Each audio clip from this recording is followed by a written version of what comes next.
Hello my friends, Amy Esther here with another video, and today I wanted to share with you the symptoms of Hashimoto's disease. There are a lot of symptoms of Hashimoto's disease, and I feel like when I first started learning about it, I didn't really realize all the symptoms that could be a part of it. But Hashimoto's disease is an autoimmune disorder that affects your thyroid. Your thyroid's part of your endocrine system, it deals with hormones, and hormones are all over your body, and so it can affect so many different parts of your body. You can have so many different symptoms, a lot of range of symptoms. So I wanted to share all of those with you today. And if you have not been here before, I am Amy Esther. I have several chronic illnesses, of course, including Hashimoto's disease. I also have a whole bunch of others. You can learn about them in the description below or all over my channel, because I talk all about them all over. So make sure, if you have not yet subscribed to my channel, that you're subscribed, because you don't want to miss my videos. I make videos about life with chronic illness multiple times a week for you guys to learn how to do this life while living with chronic illness.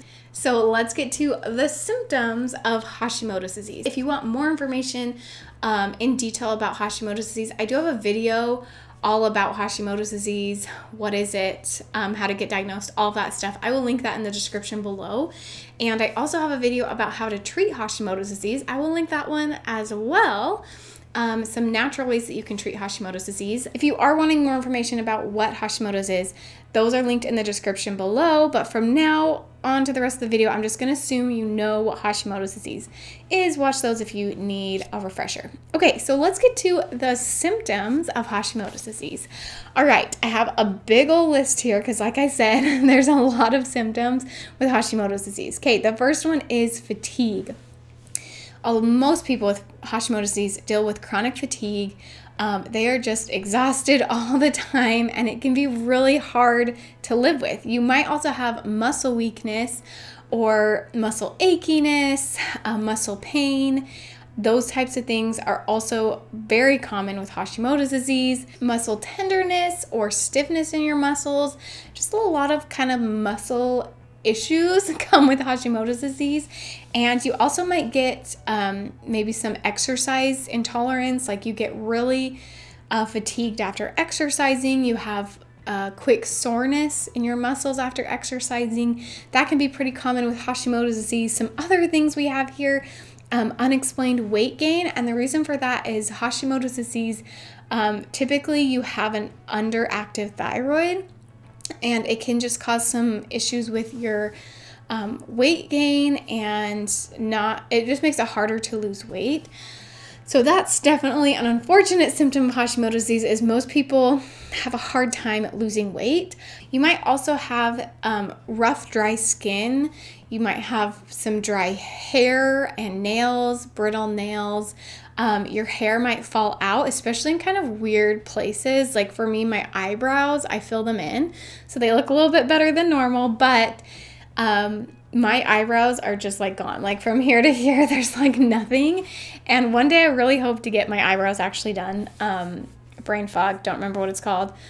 Speaking of, that's another symptom. We'll get to it, but don't remember what it's called, but when you get like the little fake eyebrow thing.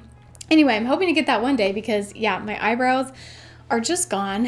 And you might have just other places like on your arms, or just kind of weird areas where you have hair loss. You might also have it on your head, of course.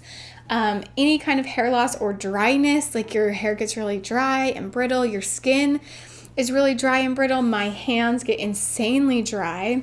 You might also have pale skin or like flushed skin. So like my cheeks get really flushed, especially at night. I don't know why. In the evening, my cheeks just like get bright red, and then the rest of me is like super white and pale. Those are really common with Hashimoto's disease, as well as like puffy skin, puffy face. So I feel like my face is so puffy and round. But then it's even worse with my Hashimoto's disease, because it just kind of puffs out your skin a little bit. Most people with Hashimoto's disease also have swelling in their hands and their feet. Another common symptom is digestive issues, so constipation, diarrhea, stomach aches, IBS, all of that kind of stuff typically goes with Hashimoto's as well, which is really unfortunate, because I just feel like I am sick all the time and I can't eat anything without having a stomach ache or feeling just awful in that area. Just part of living with Hashimoto's disease. You might be sensitive to temperature changes, especially cold. So being really sensitive to cold, having cold intolerance, having your symptoms worsen when you get too cold or when you get too hot. Most people with Hashimoto's feel cold a lot more than other people.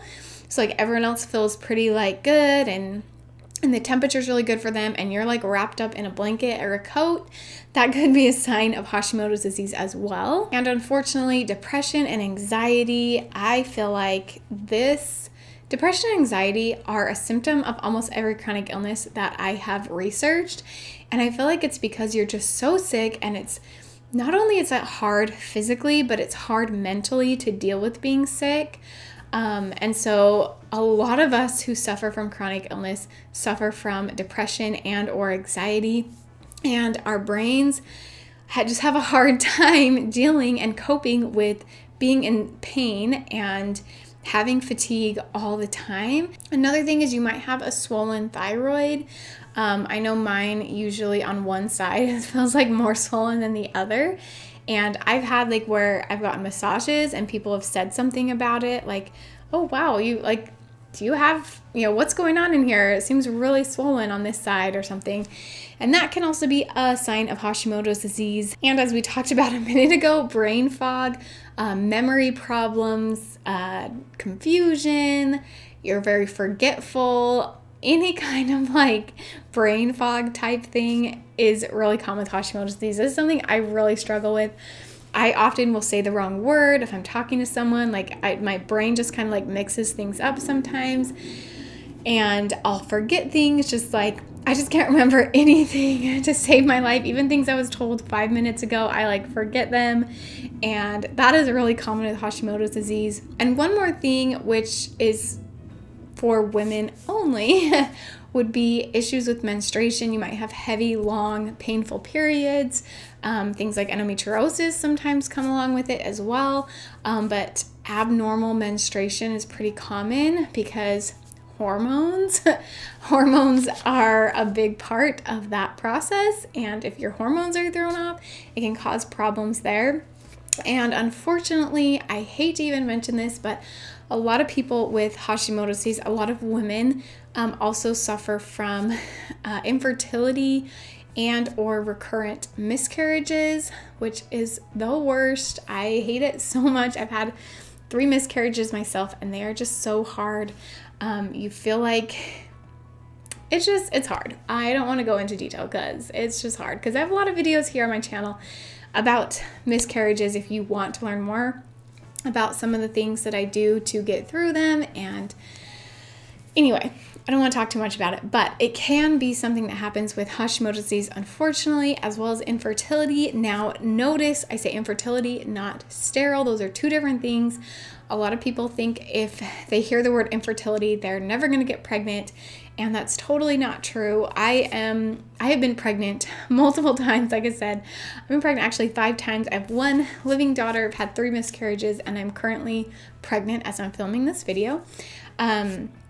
So I do believe that it's 100% possible to have a family and to have a successful pregnancy if you are suffering from Hashimoto's disease, but you just want to be extra careful. So if you are getting pregnant, you're wanting to get pregnant, or you are pregnant, I would make sure you talk to your doctor, talk to your endocrinologist, also talk to your OBGYN, and make sure everyone's on the same page. You get your thyroid levels tested regularly, that you're on any medication you need to be on to help keep this sweet baby safe, because again, the thyroid deals with hormones, and when you're pregnant, there's so many crazy hormones in your body, and so it can just make things a lot worse if they're get thrown off or anything. So just make sure if you are wanting to conceive a child that your doctors know about your Hashimoto's disease, and you can get that under control beforehand. But just know that it is totally possible. You can totally get there. All right, you guys, I think that's all that I have for you. I think so. I'm sure there's more symptoms out there. If you have any symptoms that I didn't list here, will you leave them in the comments below so me and anyone else watching this can see what your symptoms are? I'm also curious, you guys who have Hashimoto's disease, do you have Hashimoto's disease only? Do you have other chronic illnesses with it? I know a lot of people who suffer from one chronic illness have several, like I do. I have so many.